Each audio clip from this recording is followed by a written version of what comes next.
علاقوں میں جو ہوئے ہیں تحصیل کے ہوئے ہیں وہ بھی اوتھ لے رہے ہیں. تو میں سمجھتا ہوں کہ کراچی کی عوام نے پاکستان پیپلز پارٹی کو جو مینڈیٹ دیا ہے میئر کا، انشاءاللہ تعالی ہم ان کی توقعات پہ انشاءاللہ تعالی پورا آئیں گے. اور جس طریقے سے انشاءاللہ تعالی جو ہمارے ایک ینگ انرجیٹک وہاں پہ جو ہے اس وقت ہمارے کراچی سے میئر آئے ہیں، چیئرمین بلاول بھٹو زرداری صاحب نے بھی سوات میں جلسے سے خطاب کرتے ہوئے یہی بات کی تھی کہ جو ہے ہم جو ہے اپنے ینگسٹرز کو آگے لائیں گے. سینئر لوگوں کا تجربہ اور ینگسٹرز کا میدان میں دونوں کا کمبینیشن انشاءاللہ تعالی آپ دیکھیں گے کہ پاکستان پیپلز پارٹی الیکشن میں بھرپور طریقے سے جو ہے وہ جا رہی ہے.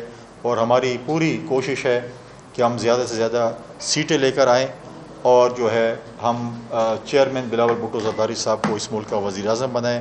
تو یہ کچھ گزارشات میری تھی. اور ساتھ ساتھ جو بجٹ کے حوالے سے بات ہوئی تھی، پرسوں پاکستان پیپلز پارٹی کا ایک ڈیلیگیشن وزیر اعظم صاحب سے ملاقات انہوں نے کی تھی قرشی شاہ صاحب کی قیادت میں، جس میں نوید قمر صاحب بھی تھے، شہری رحمان صاحب بھی تھیں، قمر زمان قاہرہ صاحب بھی تھے، سی ایم سندھ بھی تھے، ہمارے سندھ کے پارٹی کے پریزیڈنٹ نثار کوڑو صاحب بھی تھے.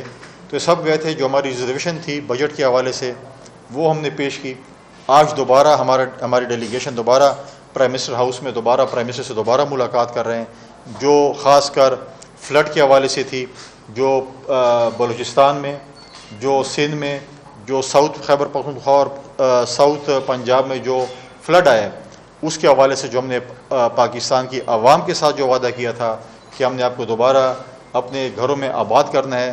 جس طرح 2008 سے 13 کے دوران ہمارے دوران حکومت جو سوات کے آئی ڈی پیز تھے، 30 لاکھ آئی ڈی پیز جن کو اپنے گھر چھوڑ کے جانا پڑا، چند مہینوں کے اندر ان کو ہم نے دوبارہ اپنے گھروں میں آباد کیا، ریکنسٹرکشن کا فیز بھی کیا اور ہم نے ان کو آباد کیا. ہم چاہتے ہیں کہ ہمارے جو فلڈ افیکٹڈ ہیں جن کا کچھ نہیں بچا ان کو جو ہے وہ سندھ میں ہے، بلوچستان میں ہے، ساؤتھ پنجاب میں یا ساؤتھ خیبر پختونخوا میں، ان کو ہم اپنے گھروں میں آباد کریں. تو اس سے یہ بات نہیں ہے کہ ہمارے کوئی اختلافات ہیں اپنی اتحادی جماعت کے ساتھ، لیکن ہماری کچھ ریزرویشن ہے جو کہ ہم نے پیش کرنی ہے.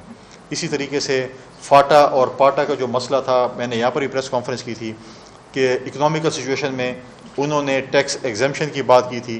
ہم شکریہ ادا کرتے ہیں وزیر اعظم صاحب کا کہ انہوں نے ہماری بات مانی اور 1 سال کے لیے فارمر فاٹا اور پاٹا کو ٹیکس ایگزمپشن بھی دی، سرکاری ملازمین کی تنخواہیں بھی بڑھیں. ہم چاہتے ہیں کہ تھوڑی اور بڑھ جاتی، لیکن اس اکنامیکل سچویشن میں یہ بھی ہمارے لیے مطلب ہے کہ کافی ہے. اور اس طرح پینشنروں کی پینشنیں بھی انہوں نے بڑھائیں. تو یہ میں سمجھتا ہوں کہ ایک پازیٹیو چیز ہے.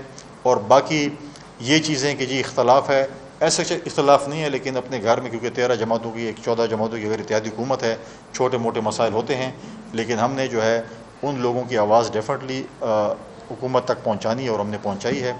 اب میں جو ہے وہ دعوت دوں گا اپنے نوید الچند صاحب سے کہ یہ بھی آپ سے جو ہے کچھ اپنے خیالات کا جو ہے وہ اظہار کریں.